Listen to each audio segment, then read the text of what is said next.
आणि याच संदर्भातली एक महत्त्वाची माहिती आहे, ती ऑडिओ क्लिप माझीच आहे अशी कबुली आमदार संजय गायकवाड यांनी दिलेली आहे। तर या ऑडिओ क्लिपची पुष्टी त्यांनी केली आहे। ही ऑडिओ क्लिप आपलीच असल्याचं त्यांचं म्हणणं आहे। बोलता बोलता तो म्हणे मी ब्राह्मण आहे म्हणून तुम्हाला असं बोलता का? म्हटलं मी तुला बोललोय का तुझ्या जातीचा आहे? ब्राह्मण आहेस का तू? ब्राह्मण आहेस का मी असं तुला विचारलं का म्हटलं?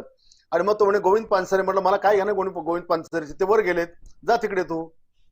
तर हे या पद्धतीने त्यांनी जी मुजुरी ठेवली, मी त्याला विचारत असताना तो जो सारखा मला डिचवत होता आणि त्याच्यामुळे त्याला मी शिव्या हासड्या, त्याला मी जीभ हासडायची जी काही भाषा वापरली, 100% अशा माणसाची जीभ हासडलीच पाहिजे। आणि अशा पुस्तकांमध्ये जिथे शिवरायांचा विकृत इतिहास किंवा एकेरी भाषा, आम्ही नाही या महाराष्ट्रात शिवरायांचा अपमान सहन करू शकत।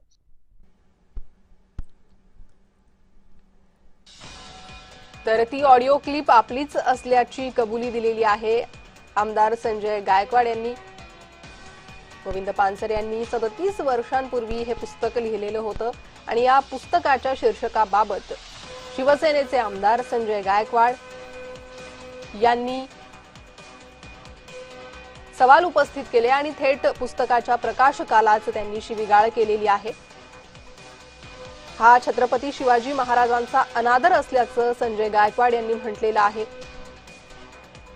शिवाजी महाराजांचा एकेरी भाषेत उल्लेख केल्यामुळे आमदार संजय गायकवाड संतप्त झाले आणि त्यानंतर त्यांच्या फोनवरील शिवीगाळ संभाषणाची ही ऑडिओ क्लिप सोशल मीडियावर व्हायरल होते आणि ती ऑडिओ क्लिप माझीच आहे अशी कबुली आमदार संजय गायकवाड यांनी दिलेली आहे।